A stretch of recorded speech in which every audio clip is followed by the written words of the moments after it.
But wait, there's more. Raw Mithril here again, and we're still not quite done. Yes, before we can say farewell to this game, we have one more thing to do back in Shademan's place. Of course, now that he's dead, we're gonna hear his real music. Yeah, that makes sense.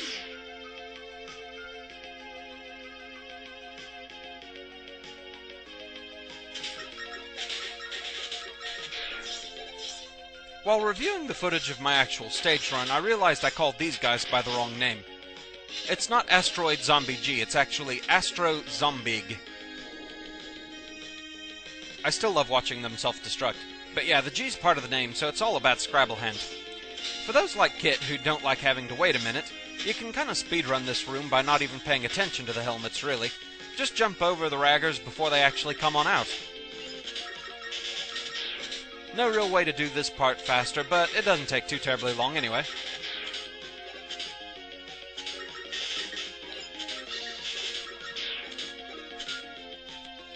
Back here with the bats, and we're almost back where we need to be.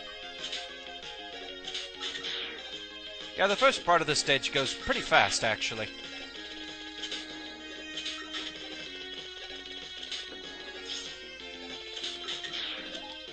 And huzzah, we're back. Time for a rematch with Van Pookin. He's gonna go down faster this time. Because this time we have to destroy the smaller inner pumpkin, and it takes hits a lot faster and easier. It's a lot less picky about it than the outer shell.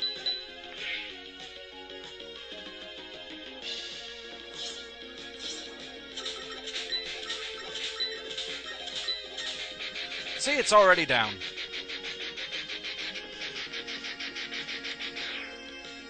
It's the Great Pumpkin, Charlie Brown, and it's going up in flames.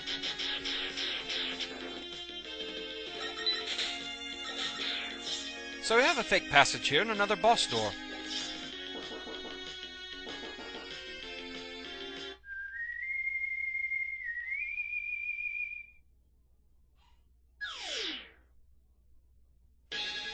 Proto Man and boss music? That's a bad mix. So, brother, you are not as weak as I thought. Let's see which of us father made stronger. Alright, let's do that. So yeah, Proto Man benefited big time from the Super Nintendo makeover. He can now fire charged shots, he can do triple shots, he gets this nifty little Danmaku spread, he can dash with his shield, and he doesn't have a life bar, so you don't really know how well you're doing in this fight until it's over. Since he can deflect your shots with the shield, you have to find times where he isn't using the shield to counter. Unfortunately, if he's not using the shield, that means he's attacking you. So it's all a delicate balance there. Whenever you can get a shot in, take as much advantage of it as you can. After the Danmaku spread, you always have to be ready in case he decides to do a charge shot, because that's the only time he can do it without warning. If he does it after a shield dash, he has to sit there and charge for a moment.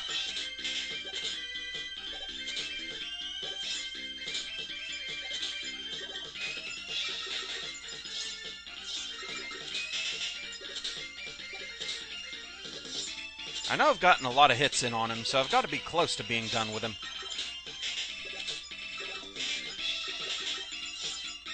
There we go. Maybe you are the superior model, Mega Man. Here, take this with you.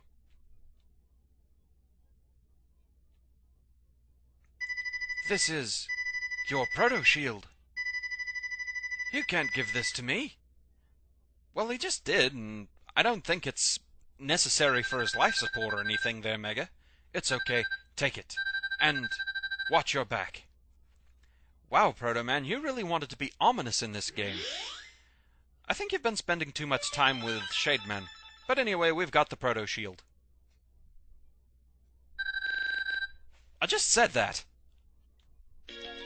So yeah, the Proto-Shield, despite having an energy bar here on the menu screen, doesn't consume any energy. And it deflects shots as long as you're standing still. If you're moving, sliding, jumping, not so much. I don't really use it much, so it's more just a collection aspect thing for me. But I think I pretty much said everything that needs to be said about it. Oh, jump for joy, Sniper Joe. Jump for death. So yes, let's continue looking at the path that I didn't take in the first run. We have some Gilliam Knights down here, but they're safely tucked underground, so they're not going to go all wolfy on us. And now the tricky part. This room is pure evil. At least, unless you're willing to use Robot Master weapons. If you do, you can either temporarily light the way with the Thunderbolt, or you can fully light the way by using the Scorch Wheel to light the torches.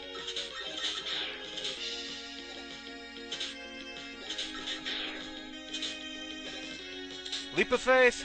Oh good, made it. I'll spare you the Bomberman joke, but it is elevator time. It's actually time for a bit of a shooting gallery. Hope you've got a good button mashing finger.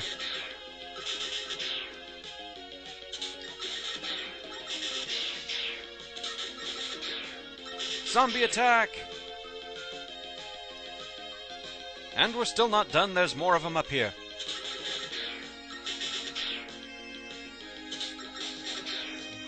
Don't trust that barred window for a second.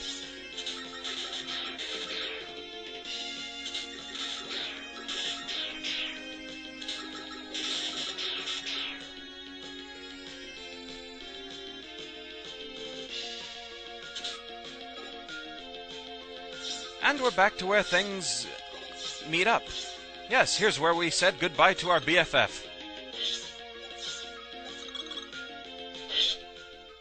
So, that's that.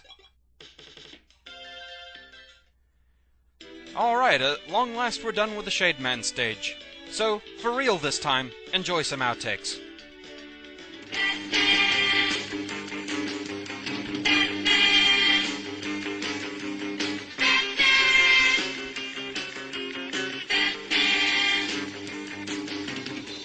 More of these guys.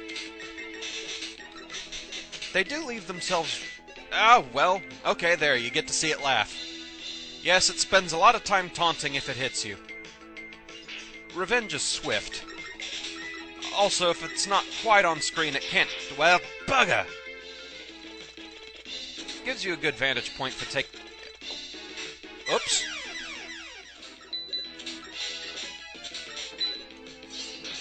Ouch!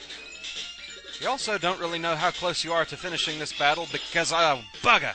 Light the torches. The Thunderbolt just lights the room as long as it's on screen. Bugger!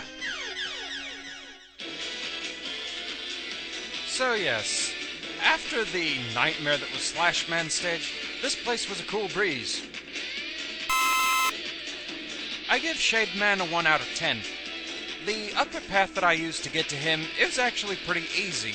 There really wasn't much on the way there that was tricky to get past, and Shade Man himself, he's a very pattern-based robot master, so he's extremely easy to fight. Once you get the rhythm down, he's very simple. So yeah, as for the rest of it, I give Proto Man's lower path a slightly higher rating.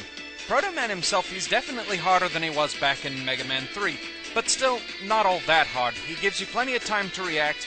Once you learn how to get through the Danmaku spread, his attacks really aren't that hard to get around. So, the boss fights in this stage really weren't all that hard. The main point of difficulty in that lower path is trying to remember where all those blasted pits are in the dark room. Had I used Robot Master weapons, of course that way would have been a lot simpler. But you know me, I'm stubborn. So, yeah, 1 out of 10 for Shade Man's upper path, 2 out of 10 for the lower path, mainly just from doing it without using Robot Master weapons. The stage really isn't a very hard one, and in fact is kind of fun for the most part. So, yeah, there you go. So, Mega Man 7 really was a pretty fun game. I honestly don't understand the backlash against it, the claim that the NES fan version was better. I think it's still a very valid game. It's very playable, very fun, the Slash Man nightmare aside, but anyway, hey, at least it was challenging. So, yeah, this one was actually fun to play through, it really was. So, thankfully, we're moving along quite nicely. The only problem is, still no recorder, so I may have to skip Mega Man 8 for now. But we'll see. For now, as usual, post-game, I'm going on a short break. We'll see what happens. I need some decompression time, especially after Slash Man, and especially knowing the Robot Masters I've got coming up. Oh, dear gods, Burner Man. Oh, the pain. But yeah, we'll see what happens. In the meantime, thank you very much for watching my videos. I'm glad everyone's been enjoying them. I'm thankful as usual to all my fans. It's what keeps me going. So, I will see you again next time, whenever that may be. Until then, fare thee well.